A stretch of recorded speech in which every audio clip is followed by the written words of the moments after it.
Poor girl spent her last coins on a stray puppy, not knowing it belonged to a millionaire CEO who'd fall for her. Some gifts are wrapped in ribbon, others are given in silence, with no name and no promise of return. She didn't ask for his name when she gave the dress away, just like he didn't ask for her story when he held it in his hands, wondering why something so beautifully made felt like heartbreak stitched in silk. Most people forget the kindness that cost nothing, but he couldn't forget the one that cost her everything. And neither of them knew, not yet, that a single act of grace would become the thread that pulled them back to who they were always meant to be. The dress she never sold. It rained the morning Grace gave away her last creation. Not a gentle drizzle, not the kind that softened the air and made the cobblestones glisten with romance. No, this was a Charleston rain, unrepentant, sideways, slicing through umbrellas and soaking straight to the soul. Grace Monroe stood beneath the crooked awning of a rusted thrift booth, clutching a garment bag to her chest like it was something living. Inside it was the only dress she hadn't sold. Not because no one wanted it, but because every time someone did, her hands wouldn't let go. She had sewn it from scraps. Midnight blue chiffon, mother-of-pearl buttons scavenged from her aunt's sewing tin, lace from the hem of her late mother's wedding slip. Every stitch had been threaded through hope. She'd imagined it on runways. She'd dreamed it might save her name, her shop, her dignity. Instead, it waited in silence in the corner of her attic, until today. A young woman stumbled up the sidewalk, her heels in her hands, mascara streaking down her face. Her white dress was torn at the shoulder, beads trailing behind her like shattered glass. "Are you okay?" Grace asked, stepping forward without thinking. The woman looked at her, panicked, breathless. "I ran. From my own wedding." And then, as if the sky hadn't done enough damage, her voice cracked. "I have nothing to wear. I can't go home, and I can't be seen like this." Grace opened the garment bag. She didn't explain what the dress meant. She didn't say it was her last chance. She didn't ask for money. She just said, "Here, put this on, it'll feel like armor." The woman cried as she zipped it up behind a curtain of tarp. When she turned around, Grace saw it, not just the way the chiffon floated, not the way it shaped her shoulders like dignity, but the stillness it brought her. The girl whispered, "I don't know how to thank you." "You already did," Grace said quietly, even though her throat burned. She watched the woman disappear into the rain, the midnight grew hem trailing through puddles. Gone. Just like the shop she lost last fall. Just like the mother she buried 6 years ago. Just like every dress that had ever mattered. When she turned to pack up what little she had left, 3 scarves, a worn portfolio, and a sketchbook damp at the edges, she didn't know that somewhere, just a few miles across the marsh, a butler named Luke Hawthorne was quietly placing that same dress on the edge of a grand piano inside a mansion built before the Civil War. She didn't know that Luke Hawthorne would walk into that room later that evening, his whiskey still untouched, his tie already loosened, and stop in his tracks. He didn't ask who it belonged to. He just stared at the bodice, the pearl threading, the impossible seams. He ran his thumb over the stitching like it was braille for something he'd forgotten how to read. Then, his voice low, he asked, "Who made this?" And when Eliza answered no name just came from the girl who gave it away without asking for a dime, Luke simply said, "Find her." Not with urgency, but with something colder, deeper, like the ache of something beautiful that arrives too late. That night, Grace curled up on a mattress in her Aunt Lila's attic, her coat still damp from the rain, her fingers red from holding it all in. She told herself it didn't matter, that a dress was just fabric, that you couldn't keep love alive by stitching. But as she closed her eyes, the last thing she saw wasn't the girl in the gown. It was the version of herself that once believed she could make something so beautiful, someone would remember it. She didn't know it yet, but someone already had. And he wasn't the kind of man who forgot things that mattered. Chapter 1. The Girl Who Gave Away Beauty. The first time Luke Hawthorne saw the dress, he didn't speak. He simply stood in the center of the drawing room, the rain tapping against the tall windows like a slow metronome, and let the silence stretch. The navy fabric draped across the grand piano caught the last of the stormlight, floating like something dreamt rather than made. His assistant Claudia cleared her throat, uncomfortable. "It arrived this morning, sir," she said, apparently gifted to a guest of Eliza's. No receipt, no label, just left behind. Luke stepped forward, fingertips grazing the delicate lace of the neckline. His jaw tensed. "This hem," he murmured. "It's hand-finished." Claudia blinked. "You can tell?" "I watched my mother sew her way through grief. You learn the difference between something made and something felt." He didn't ask for details. He didn't say he wanted the designer's name. He said, "Find out who made it, quietly." And that was the end of the conversation. Miles away, Grace Monroe was hunched over a cracked notebook in her aunt's attic, sketching, not because she had clients, she hadn't had one in 3 months, but because it was the only way to stop her hands from trembling. He should have kept the dress. That thought kept sliding in, like a splinter. It was a stupid thing to do. Selfless, yes. Noble, maybe. But stupid all the same. The dress had taken her weeks. It was meant to be her comeback piece, a last chance to show Charleston what her boutique had once stood for, before the bank took it and left her with unpaid invoices and a broken neon sign. But the look in that woman's eyes, the desperation, the ruin, Grace recognized it too well to ignore. She'd been that woman. Grace's phone buzzed beside her. No number. She let it go to voicemail. She'd stopped answering numbers she didn't recognize since the debt collectors started calling last fall. Most didn't leave messages, but this one did. "Hi, this is Eliza Hawthorne. I'm calling on behalf of Mr. Luke Hawthorne. He came across a dress, beautiful craftsmanship, quite unique, and we believe you may be its creator. Mr. Hawthorne would like to meet with you this Thursday, noon, Hawthorne Industries, downtown Charleston. The front desk will have your name," he says. "Please come." Grace stared at the phone for a long time after the line went silent. Luke Hawthorne. That name didn't belong in her world. It belonged to boardrooms and Forbes lists. To charity galas she used to stitch gowns for before they stopped answering her emails. To a legacy built on land, steel, and banks. None of which she'd ever owned, walked through, or stepped foot in. Still, she found herself typing the address into Google. She found herself wondering what he wanted. She found herself answering out loud to no one, "I didn't even sign the damn dress." But Thursday came anyway. Charleston shimmered that day, not with heat, but money. Grace stood outside the Hawthorne building, gripping the worn strap of her tote bag, feeling like her entire body had been dipped in fluorescent highlighter against a backdrop of glass and polished brass. The receptionist was polite but impersonal. "Miss Monroe, you may head up, 32nd floor. Mr. Hawthorne is expecting you."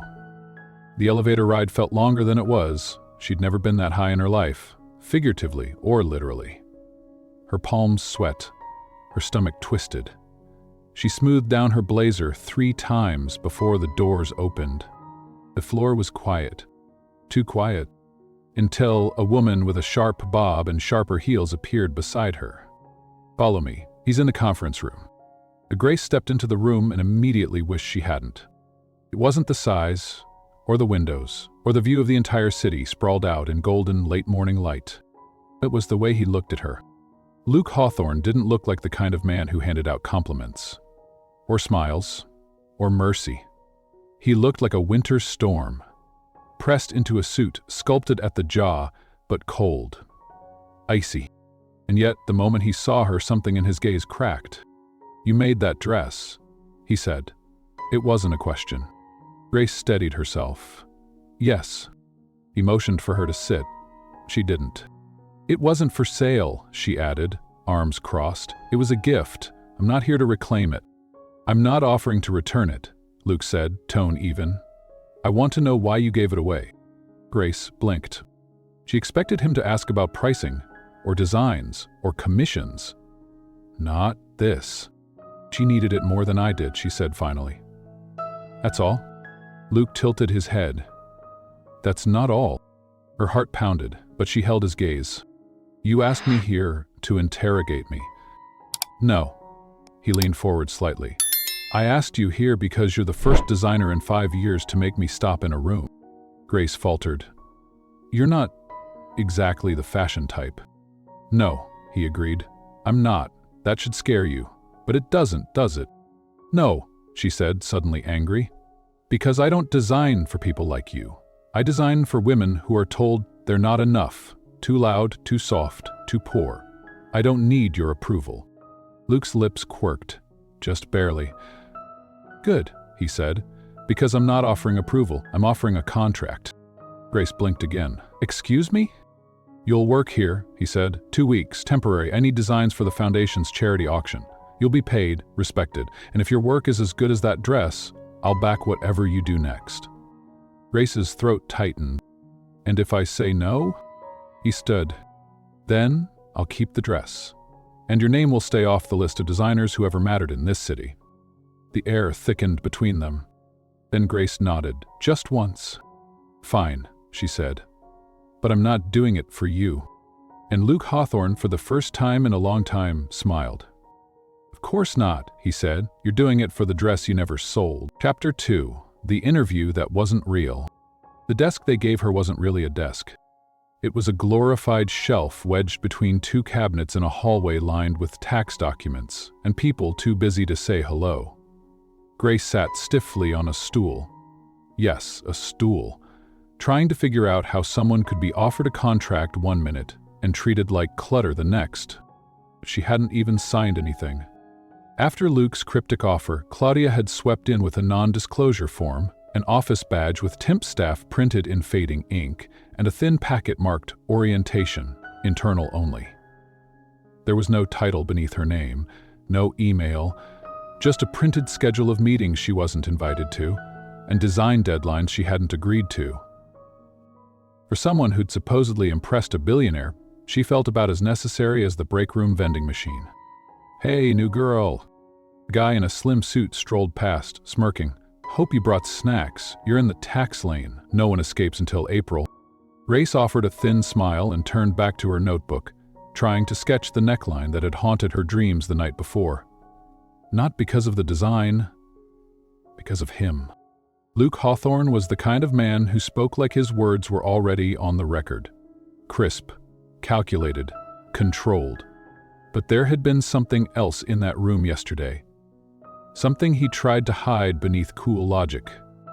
He'd paused too long at the hem of the dress. He'd looked at her like he wasn't used to people telling him no. Grace sighed, pressed her pencil harder against the page, and the lead snapped in half. Perfect. Miss Monroe? She looked up. Claudia, again, her expression unreadable, her heels clicking like judgment. Mr. Hawthorne would like to see you. Now. Luke's office was a museum pretending to be a workspace. Everything was precise, minimalist art, a black marble coffee table, tall windows that overlooked the Charleston harbor like a throne above water. Even the leather couch looked like it cost more than her aunt's entire house. Luke stood by the window, his back to her. Sit, he said, without turning. Grace didn't. He finally faced her, jaw clenched. I reviewed your intake file. Nice to know I have one, she muttered. You studied at Parsons, apprenticed under Callahan, opened your own boutique at 24, closed it 2 years later. Grace folded her arms. Let me guess, you're going to ask me what went wrong? No, Luke said. I already know. She raised an eyebrow. You put design before sales, he said. Beauty before branding. Emotion before strategy. You made things too good for people who didn't want to pay for meaning. That stung more than she expected. He walked to the table, opened a portfolio she didn't realize he had, and slid it across to her. Her sketches. She blinked. How did you get these? Your public grant application from 2019, he said. You submitted a line called Threadbare Grace. I read it. She swallowed. He said, I didn't bring you here to punish you, he said, his voice softer now. But I need to know what you're capable of. I'm not handing you another passion project. This auction? It's high stakes. Eyes from Milan, New York, Tokyo. If you fail, I lose more than press. I lose credibility. Grace stepped closer.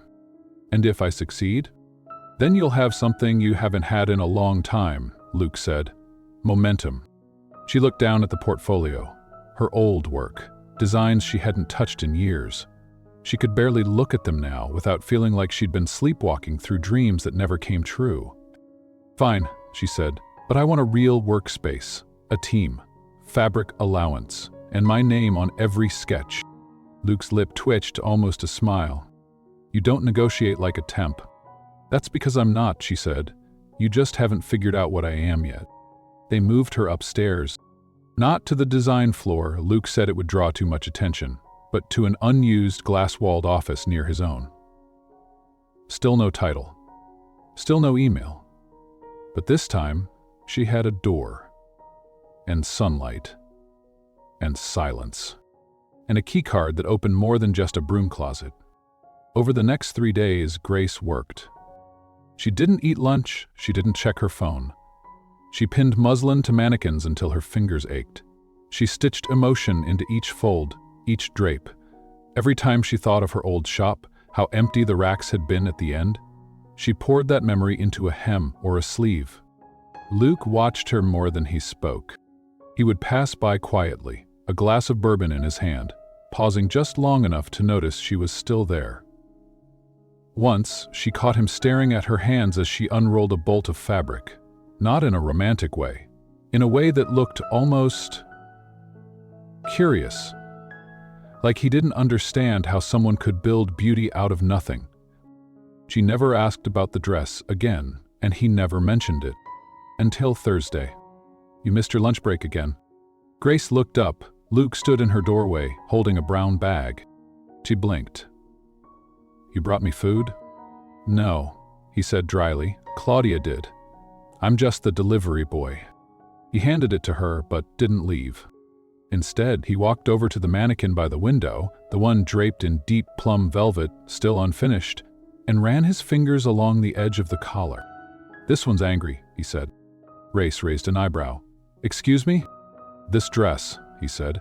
It's angry, or maybe defiant. Grace stared at him. You talk like you know how fabric feels.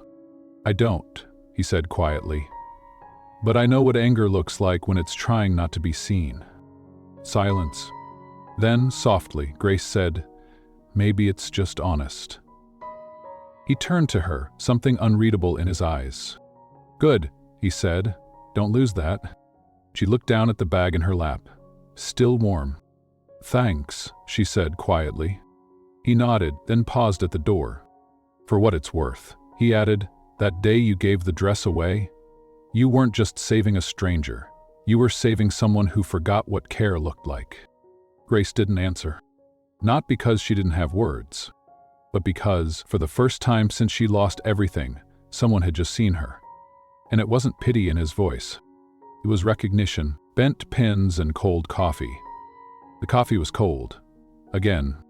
Grace stared at the half-vore mug on her desk like it had betrayed her, then sighed and took another sip anyway. She didn't have time to care. Not when the auction was barely 3 weeks away, and the only fabric she could afford emotionally was the kind she didn't have to explain. Plum velvet, oyster silk, thread that wouldn't hold if you breathed too hard. The materials were high-end, donated by Hawthorne's partners. But what Grace poured into them, that was hers. All hers. She'd been pinning a sleeve to the mannequin for over an hour. It kept slipping. The fabric wouldn't drape right. Her fingers were swollen, and 2 of them already had band-aids from missed stitches. But still, she stayed. Because the dress had to speak. Because if it didn't, she'd be forgotten, again. Still torturing that mannequin, a voice called from behind. She jumped. Luke Hawthorne leaned against the doorframe, arms crossed, no tie, hair slightly disheveled in a way that was almost human. You always sneak up on people like that? She asked, brushing hair from her face. You were in your head, he said, walking inside. Didn't want to interrupt. You did anyway? I brought coffee. He held out a paper cup from a local cafe, condensation beading down the side. She hesitated. Why? Luke raised an eyebrow. Do I need a reason? Yes, because last time you brought a contract. He smiled faintly. This one doesn't require a signature. She took it, warm, slightly sweet with a hint of cinnamon. How do you? Claudia guessed. I don't have a psychic file on you, if that's what you're worried about. Grace shrugged. Wouldn't be surprised.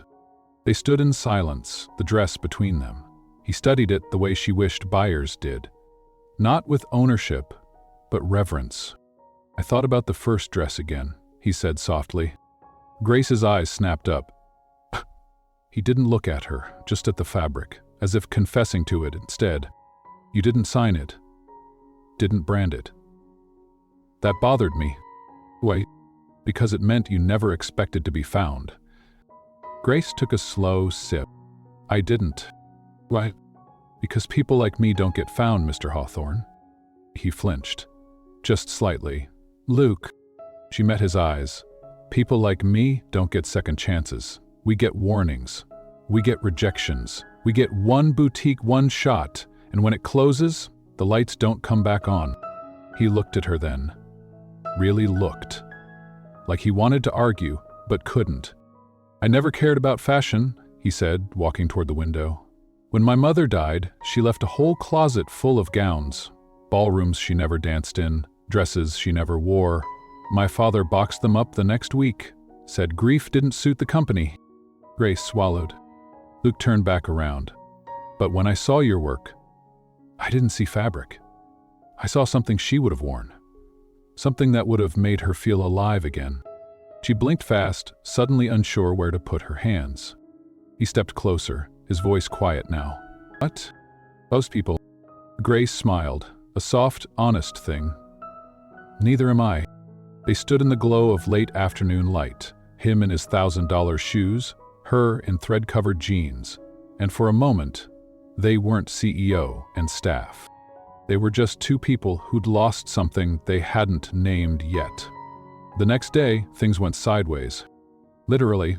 Grace tripped over a bolt of fabric in the hallway, crashed into a stack of boards, and somehow managed to pull down the iron rack above her in the process. Rolls of silk tumbled like an avalanche. Her pencil skirt tore at the hem.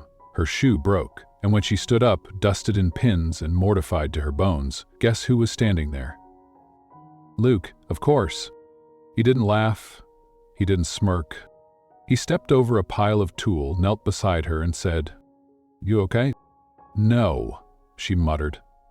"I think I broke the building." He picked up her shoe, then one of the fallen sketches, and held both out. "You're bleeding," he noted, gesturing to a scratch on her arm. "I've had worse," she said. He didn't ask, just offered a hand.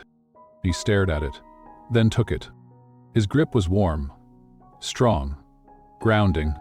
When she was back on her feet, she looked around at the chaos and let out a breath. "Remind me again why you hired me?" Luke looked at her, serious. "Because mess doesn't scare you?" That night, she stayed late. She didn't want to go home.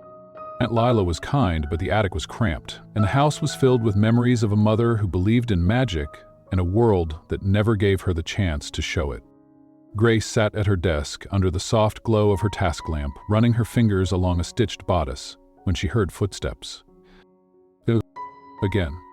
He paused in the doorway, holding something wrapped in linen. "What's that?" He stepped inside, set it down gently. "My mother's last unfinished gown," he said. "I thought maybe you could finish it. For the auction." Grace stared at him. "That's personal." "I know." "You sure?" "No," he admitted. "But it feels right." She lifted the fabric. It was soft, ivory silk with hand-beaded trim. Half done. A whisper of a life left incomplete. She looked up. "I'll take care of it." Luke nodded, and before he left, he said almost in a whisper, "Thank you for seeing things I don't know how to say." Grace didn't respond. She just sat there, hands on the fabric, and let herself feel something she hadn't in years. Chapter 4. Terms of Agreement. The dress had been finished for only 2 hours when everything fell apart. It was early morning, and the Hawthorne Foundation's private gallery hummed with preparations for the upcoming charity auction. Grace had come to deliver the final gown, Luke's mother's unfinished design now lovingly completed with pearl-beaded sleeves and a back that whispered elegance. She thought she would leave quietly, unseen.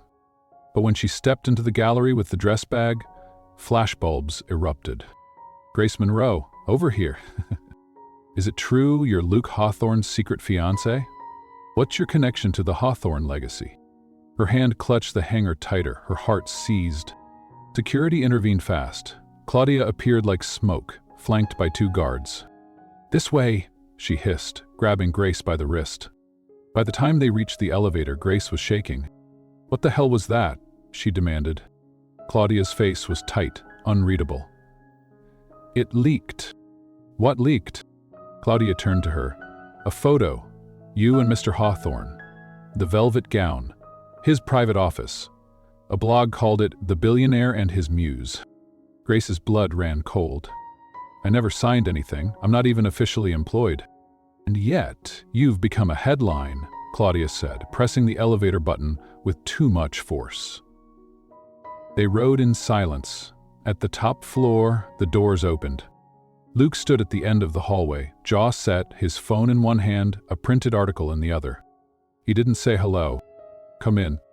His office was different. In daylight. Less powerful. More human. Grace stood near the bookshelf, arms crossed. I know," Luke said flatly. "It was Natalie." The name sliced the air like a razor. "Your ex?" Grace asked, blinking. He nodded. "She saw your name on a guest list. She's been waiting to torch whatever piece I've built." Grace shook her head. "So she just, what, sold the story?" "No, she leaked enough to start it. Then let the vultures do the rest." Luke turned his laptop toward her. There it was, the gossip site's headline in bold serif font. "The seamstress who stole the Hawthorne name, meet the woman in the dress he never let go." Grace's stomach twisted. "She called me a distraction," she said softly. "She said I don't belong here." Luke watched her, unreadable. "Then prove her wrong." She looked up. "What?" Luke stood, walked toward the windows, then turned back slowly. "We do something bold, fast. We take the oxygen out of the rumor mill." "Like what? Fire me publicly?" He didn't flinch. "We get engaged?" The words hit like a thunderclap. Grace stared at him. "You're joking." "I'm not. You want to pretend we're engaged?" "For 3 months," he said, calm. "Long enough for the auction to pass. Long enough to neutralize the press." Her heart pounded in her ears. "That's insane." Luke stepped closer. "We write a contract. No obligations, no intimacy, just appearances. A shared story. In exchange, I'll sponsor whatever business you want to start when this is over. A new studio, your own line, no strings." She didn't answer. She couldn't. "I'll give you time to think," he added, softer now, "but not too much. The board is already on edge. Natalie knows how to push them. If they think you're a liability, you'll be blackballed from every donor and fashion circle within 100 miles. Grace turned away, her breath shallow. "You're asking me to be a lie. I'm asking you to survive one." A silence. Then, without looking at him, Grace said, "If I say yes?" Luke waited. "Get to design the engagement ring?" she whispered. He smiled for the first time that day. The contract was 2 pages. Clean. Clinical. No affection required, no sharing of personal space, unless in public. A minimum of 4 appearances together per month. A press statement to be drafted by Claudia, reviewed by both parties. Terms of termination included an NDA and a non-disparagement clause. Grace read every word 3 times before picking up the pen. She didn't sign. "Not yet." "Why me?" she asked finally. Luke looked up from his desk. "You're the only one who didn't ask me for anything," he said. Her eyes stung. So she signed. And from that moment on, she was no longer Grace Monroe, the quiet dressmaker from her aunt's attic. She was Grace Monroe, the woman on the arm of Luke Hawthorne, whether she wanted to be or not. 2 days later, they made their first public appearance as a couple. A charity brunch at the Charleston Yacht Club. White linen tables, champagne flutes, too much perfume and too little honesty. Grace wore the silk gown she had once designed for a client who never paid. Luke wore a navy suit with his cufflinks undone, like he couldn't be bothered to pretend he cared. They entered together, posed for the cameras, and sat side by side under a parasol. Grace said nothing for the first 10 minutes. Then Luke leaned in and whispered, "You're allowed to breathe." She smiled at the irony. "You think I'm nervous?" "I think you're holding a fork like a weapon." She glanced down. He was right. She loosened her grip. They talked about nothing. About bread rolls and boat names and a senator's obsession with miniature horses. But under the table, their knees brushed, and neither moved. At one point, a woman in pearls leaned over and said, "He never smiled this much with Natalie." Luke didn't respond, but Grace did. "Maybe he needed someone who knew how to sew him back together," she said, smiling sweetly. Luke's hand twitched on the tablecloth.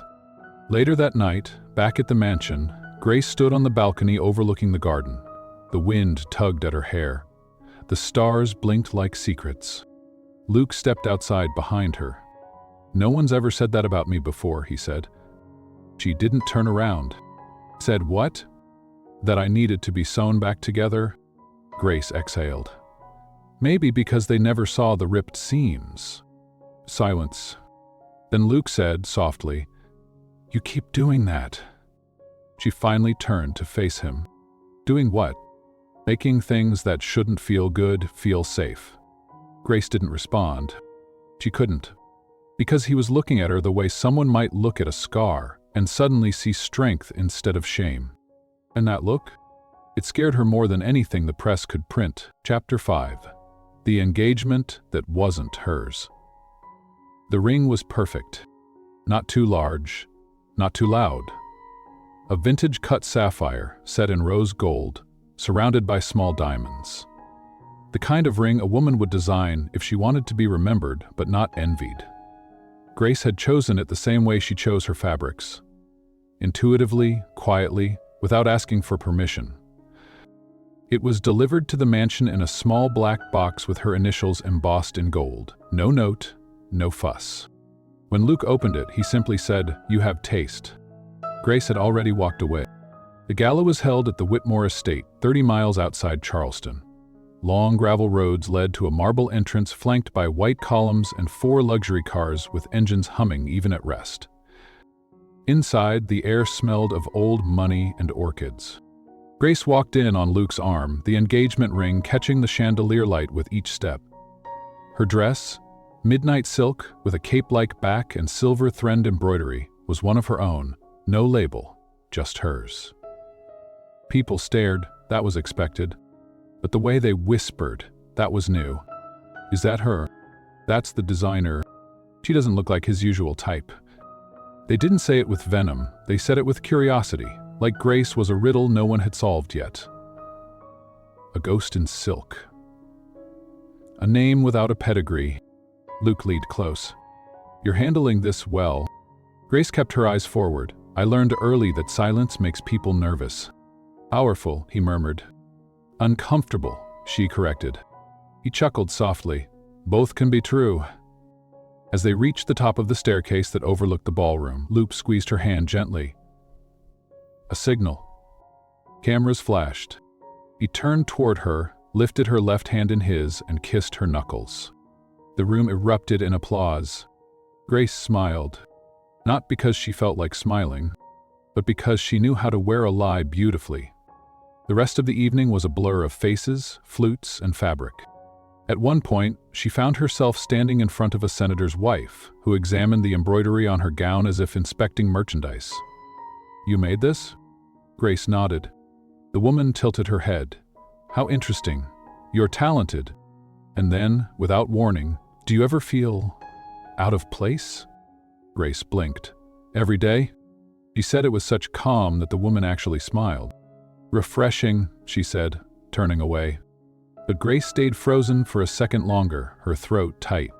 Out of place. Yes. But lately it wasn't just the rooms. It was her own skin. Later, she stepped onto the balcony for air. The moon hung low, full and unforgiving. Her fingers brushed the edge of the railing, grounding herself. She didn't hear Luke approach until he spoke. "I could see the moment you wanted to run." She didn't deny it. "I did." "Why didn't you?" Grace exhaled. "Because I made a promise." He stepped beside her. "You never told me what happened to your shop," he said. She didn't answer at first. Then, it didn't matter how much I loved it, I couldn't out-sue the silence. Luke looked at her. "What do you mean?" "I mean, I had everything except a name that opened doors. My designs made people feel something, but feelings don't pay rent." His voice was quieter now. "And what did you feel when you closed it?" Grace looked at him, and, for the first time, didn't flinch. "I felt like I failed the version of me that used to believe hard work was enough." Luke nodded, slowly. "I know that version of you." "You do?" "I see him every time I look in the mirror." She blinked, and for a heartbeat, the performance was gone. The contract dissolved, and they were just two people standing under a heavy sky, realizing that maybe loneliness wasn't such a private thing after all. Then Claudia's voice broke the moment. "They're ready for the toast?" Luke straightened. Grace stepped back. And just like that, the realness retreated behind rehearsed smiles. The toast was Luke's job. He raised his glass. The room fell silent. "I never believed in fate," he began. "I believed in timing, numbers, probability, control.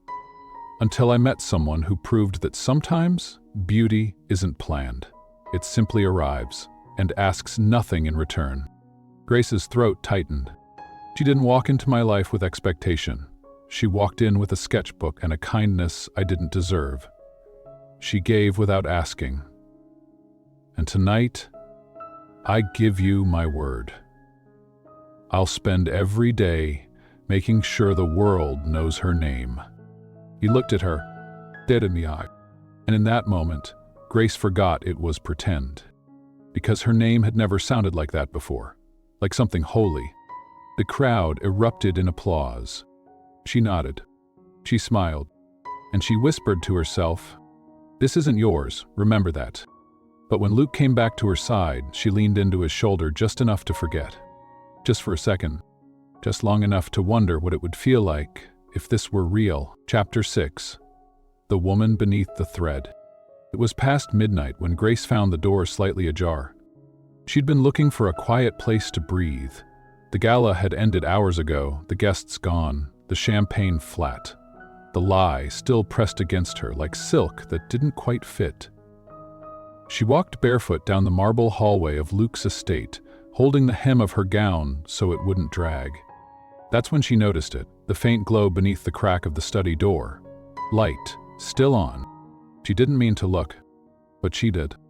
And what she saw wasn't a billionaire.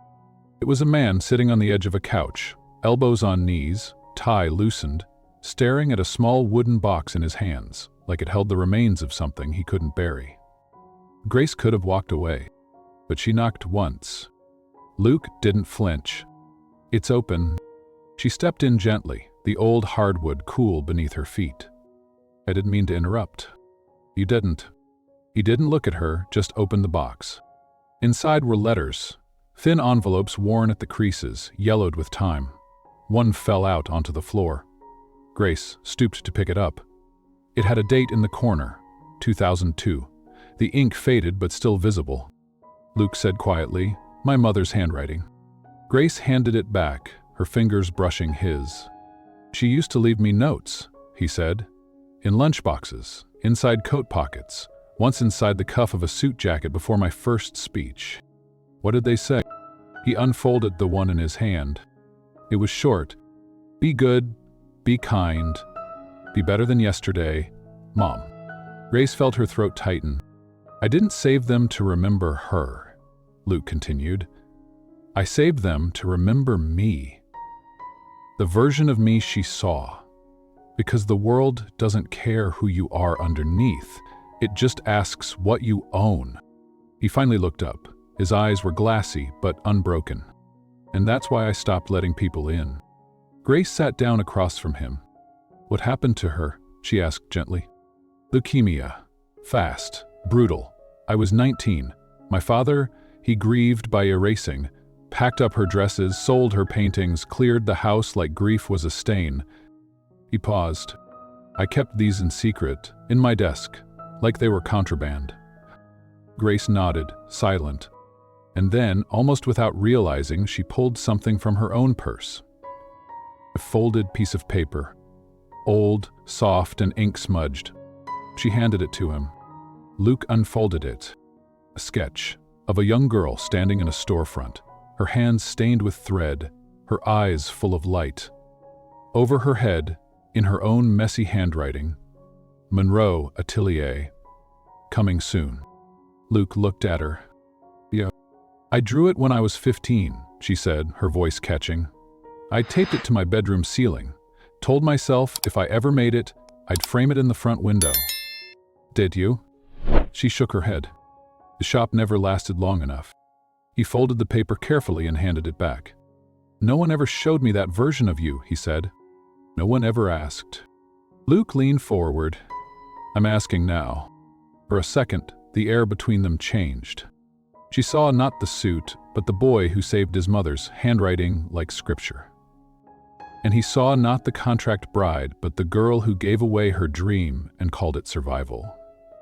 Neither of them spoke, but something had shifted, quietly, irreversibly. The next day, Grace woke up, still in her dress. Bentley, Luke's golden retriever, was curled up at the foot of the guest bed, tail thumping lazily when she stirred. Downstairs, the house smelled of coffee and toast. She padded barefoot into the kitchen and found Helen, the longtime housekeeper, already plating eggs. Morning, Helen said without turning around. You sleep? Grace nodded. Sort of. You eat? I can. Helen gave a short grunt of approval. Good, because you'll need strength today. Media's already spinning last night into a love story. Grace stilled. Helen slid the newspaper across the table.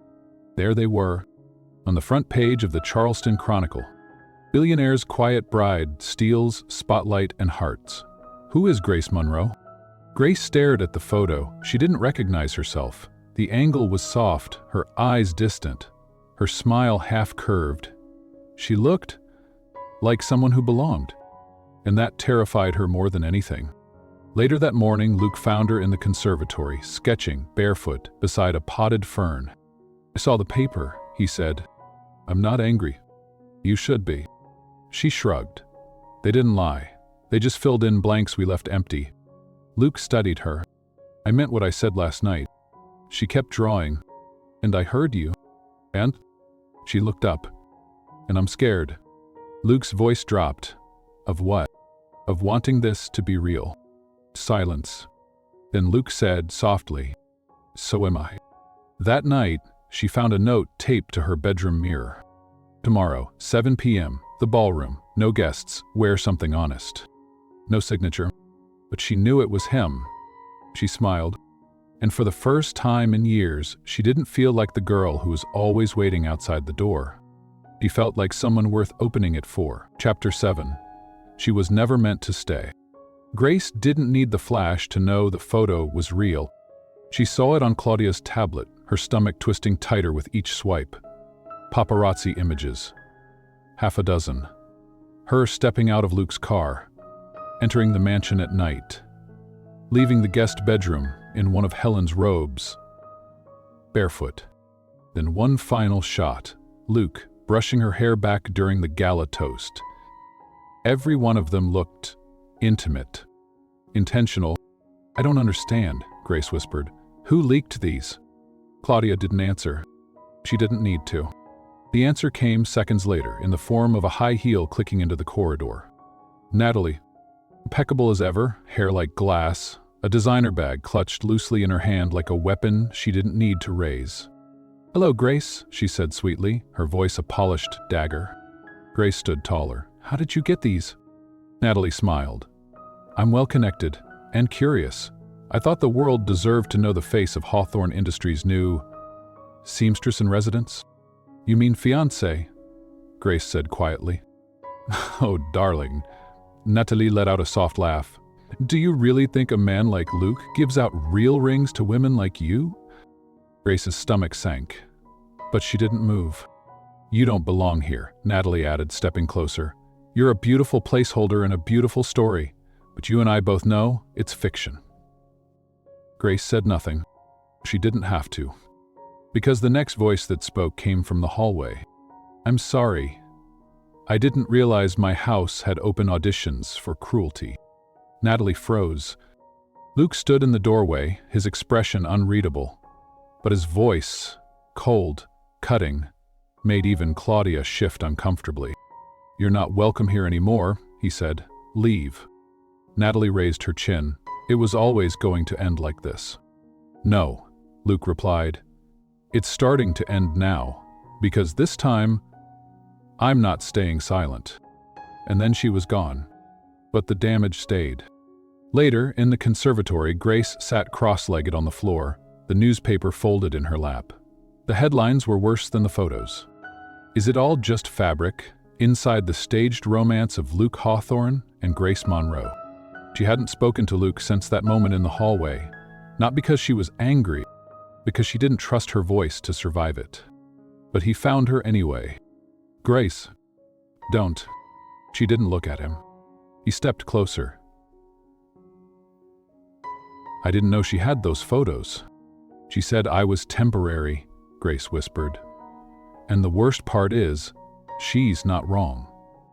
Luke exhaled. Yes, she is. I don't have a name.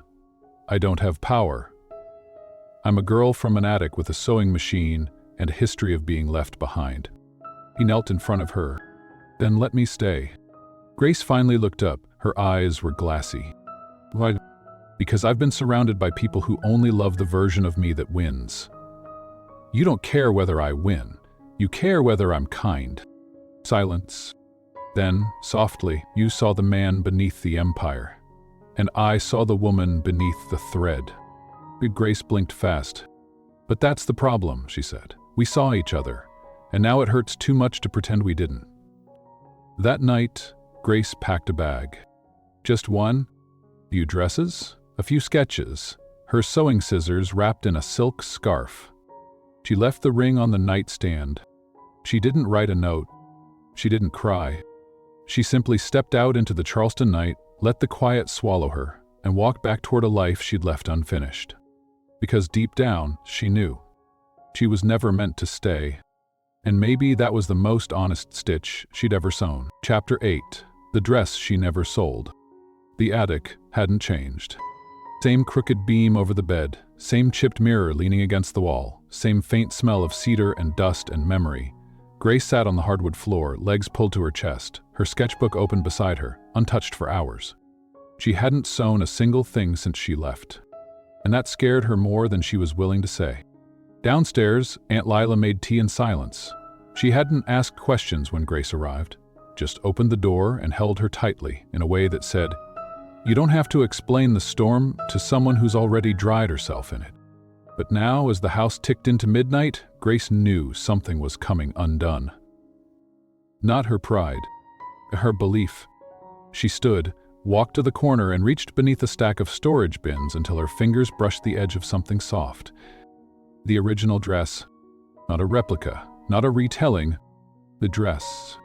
The one she had made with the lace from her mother's hem, with the pearl buttons stitched during a thunderstorm, with seams so carefully hidden that only someone who'd been broken would know where to look. She'd thought it was gone. But it was here, in its muslin garment bag half opened, like it had waited quietly for her return. Grace unzipped it slowly. The midnight crew shimmered like memory. And then she saw it. Tucked inside the lining near the waist. Small label she'd sewn and forgotten. For the girl who never asked to be seen, but still made something worth remembering. She collapsed into the chair beside her and cried. 2 days passed. She didn't call Luke, didn't check the news, but on the third morning there was a knock at the door. Not frantic, not hesitant, just sure. Grace opened it slowly. Luke stood on the porch, his suit wrinkled, his eyes tired, a man carrying the weight of an unfinished sentence. He didn't speak right away.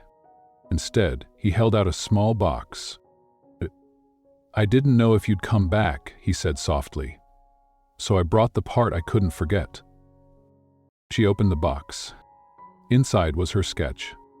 The storefront, the 15-year-old dream, framed in silver. Luke looked at her. I went to your boutique, he said. What's left of it? I stood there for an hour just trying to picture you inside. And I realized I don't want to imagine you in that past tense anymore. Grace's voice was a whisper. Why now? Because I finally understood something. He stepped forward. You didn't just give that dress away. You gave me a version of myself I thought I'd buried with my mother. You gave me a reason to show up different." She looked at him, the ache in her chest returning like a tide. "This was never supposed to be real." Luke nodded. "It wasn't." Pause. "But it is now." She stared at him, then down at the sketch, then back again. And with tears in her eyes, she said, "I still don't know if I'm ready to trust what I feel." Luke nodded again. "Then let's build something worth trusting." He reached out, not with a ring, but with an open hand. No promises, just presence. Grace took it, not because she had to, but because she wanted to, because somewhere in the thread between them, something had held. Something had survived the unraveling. And now, it was time to start sewing again. Truth on the Runway. The Hawthorne Foundation's annual gala was never supposed to be about one woman. It was meant for legacy donors, glossy philanthropists, a place where fashion whispered wealth but never emotion, where dresses walked without stories and applause was polite, never personal. But that night, the ballroom was different. Grace stood backstage in a slate green gown she designed herself, not for show but for strength. The silk hugged her with quiet dignity, and her hands trembled slightly as she adjusted the neckline on one of the models preparing to walk. Each dress in the collection was hers. Every stitch sewn in the weeks since she returned to herself. Not for Luke. Not even for the contract that had long since expired. But for the girl who once sketched in an attic and believed her work could make people feel again. 5 minutes, Claudia called. Luke wants to start the speech himself. Grace nodded, stepping back into the wings. The lights dimmed. Then Luke walked onto the stage. No tie, no teleprompter. Just him, a mic and a folder in his hand. When he looked at the crowd, there was a beat of hesitation, the kind that comes before you choose honesty over polish. Then he spoke. "Tonight was meant to be about tradition," he began. "But sometimes tradition hides the truth." People stirred. Grace's heart skipped. He continued. "Many of you have read the headlines, you've seen the photos, you've asked questions I haven't answered until now." He held up the folder. "In here are press releases, talking points. The version of this story I was supposed to tell." He said it on the podium, and I'm not going to read a single word of it. Silence fell. Luke's voice lowered. "I met Grace Monroe by accident. She didn't pitch herself, she didn't beg for funding. She gave something away without asking for anything in return." He scanned the room. A dress, a design, a story. I've been surrounded by people who see fabric, but she reminded me what it means to see people. Grace bit the inside of her cheek, hard. Luke looked straight into the lights now, into the place he knew she was watching from. "And I want you to see her." He stepped aside. The lights rose, and the models began to walk. One by one, in dresses stitched with moonlight and silence, rebellion and grace. Each piece bore the same signature, a single thread in the lining stitched in pale gold. Not for sale, for story. By the end of the walk, the room was breathless. And then from the side, Luke extended a hand. And Grace stepped onto the runway. No music, no announcement, just her, walking into a space the world once told her she didn't belong in. She didn't smile, she didn't pose. She simply looked up and said softly, "I made these for the girl I used to be." Applause broke like thunder. Grace blinked fast, tears welling. Luke leaned in, barely audible. "They know your name now." She turned to him and whispered, "I always knew mine, I just forgot how to wear it, the thread that held us." The next morning, the dress still hung on the back of her chair, the one she wore on the runway. Not to impress, not to perform, but to reclaim. Grace sat cross-legged in the window seat of Luke's library, barefoot, coffee in hand, watching as sunlight slowly spilled over Charleston's rooftops like gold brushing linen. Downstairs, reporters were already calling it the most honest runway in America. But Grace wasn't thinking about headlines. She was thinking about how quiet her chest felt, how, for the first time, she didn't feel like she was waiting to be left. Luke appeared in the doorway, leaning against the frame with a soft expression she was still learning how to receive. "Shouldn't you be out celebrating?" she teased gently. He walked in, hair still messy, sleeves rolled. "I already am." She smiled, eyes tired but warm. "It doesn't feel real." "It is," he said, sitting across from her. "I watched you turn silence into something beautiful, and then you walked through a room that tried to erase you, like you owned the ground." "I didn't feel strong." He reached out, brushed her wrist with his thumb. "Grace, you didn't have to feel strong to be strong." A beat. Then he pulled something from his pocket. A folded piece of ivory fabric, soft, familiar. "The original," he said. "The first dress." Her breath caught. "You kept it?" "I had Eliza pack it away. Couldn't throw it out. Couldn't hang it up either." He looked at it now the way someone might look at a scar that no longer hurt. "I think I was waiting for the day you'd be ready to see it again." She unfolded it slowly, the silk pooling in her lap like memory. She touched the hem.